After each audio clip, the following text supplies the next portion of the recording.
Welcome to Andhraprabha. నేను తేజస్వి. వైసీపీలో నోరేసుకొని పడిపోయే నేతల్లో మంత్రి రోజా ముందు వరుసలో ఉంటారు. జగన్ మెప్పు పొందడం కోసం టీడీపీ జనసేన నేతల్ని ఇష్టం వచ్చినట్లు తిట్టిపోశారు. అంతేగాక తన నోటి దూలతో సొంత పార్టీలో కూడా శత్రువులు తయారయ్యారు. ఈ నేపథ్యంలో వచ్చే ఎన్నికలకు రోజాకు టికెట్ డౌటే అని వైసీపీ పొలిటికల్ సర్కిల్స్ లోనే ప్రచారం జరుగుతోంది. మరి జగన్ అన్ననే నమ్ముకున్న రోజా పరిస్థితి ఏంటి? టికెట్ దక్కినా నగర్లో ఈసారి విజయం సాధించే పరిస్థితులు ఉన్నాయా? Let's watch this story.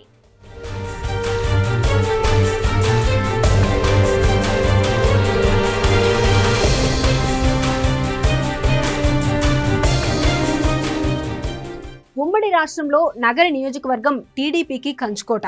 అయితే రాష్ట్ర విభజన తర్వాత 2014, 2019 ఎన్నికల్లో నగరి నుంచి రోజా గెలుపొందారు. గత ఎన్నికల్లో ఎమ్మెల్యేగా గెలవడంతో పాటు రెండో విడత మంత్రివర్గ విస్తరణలో మంత్రిగా కూడా బాధ్యతలు చేపట్టారు. అయితే నగరిలో రోజాకు వ్యతిరేకంగా ఓ వర్గం పనిచేస్తోందనే టాక్ వినిపిస్తోంది. రోజాపై ఇంత తీవ్ర వ్యతిరేకత వ్యక్తం చేస్తున్న నేతలు ఉన్నారంటే వారికి బలమైన సపోర్టు ఉన్నట్లే లెక్క. రోజా వ్యతిరేక వర్గానికి పెద్దిరెడ్డి సపోర్ట్ ఉందనే వార్తలు వినిపిస్తున్నాయి. నగరిలో రోజాకు చెక్ పెట్టేందుకు మంత్రి పెద్దిరెడ్డి సీరియస్గా ప్రయత్నిస్తున్నారని కొంతకాలంగా వైసీపీ వర్గాల్లోనే ఓ అభిప్రాయం ఉంది.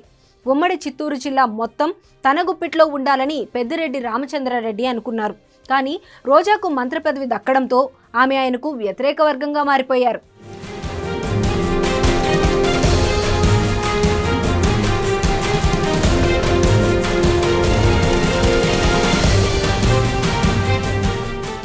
ఇకపోతే తన నియోజకవర్గంలో ఏ నేతతో కూడా సఖ్యతగా ఉండరనే బ్యాడ్ టాక్ మంత్రి రోజాపై ఉంది.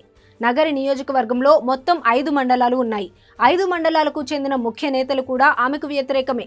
ఈ 5 మండలాల నేతల్లో 2 రాష్ట్ర స్థాయి పదవులు ఉన్నవారు ఉన్నారు. మిగిలిన వారు వారి వారి స్థాయిలో మండలాల్లో పట్టున్నవారు ఉన్నారు. నగరి మున్సిపల్ చైర్మన్ తోనూ రోజాకు గొడవలే ఉన్నాయి. గతంలో 2 సార్లు ఆమె విజయానికి అందరూ కృషి చేసినా స్వల్ప తేడాతోనే విజయం సాధించారు. అయితే నగరిలో తమిళ ఓటర్లు ఎక్కువగా ఉంటారు. రోజా భర్త ఆర్కే సెల్వం అని తమిళుడు. ఈ తమిళ నేపథ్యం కూడా రోజాకు ఉపయోగపడింది. కానీ ఇటీవల సూపర్ స్టార్ రజనీకాంత్ పై ఆమె చేసిన వ్యాఖ్యలతో ఆ వర్గంలోనూ వ్యతిరేకత పెరిగింది.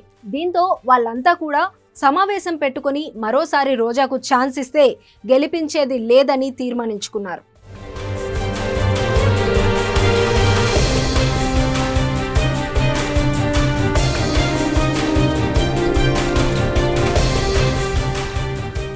మరోవైపు జగన్ పై నమ్మకంతో టీడీపీ జనసేన నేతలను రోజా ఇష్టారీతిన తిట్టారు.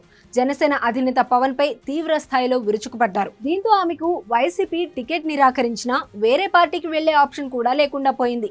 ఆమెకు వైసీపీ తప్ప మరో రాజకీయ వేదిక లేదు. ఇలా అన్ని ఆప్షన్లను వదులుకున్నారు రోజా.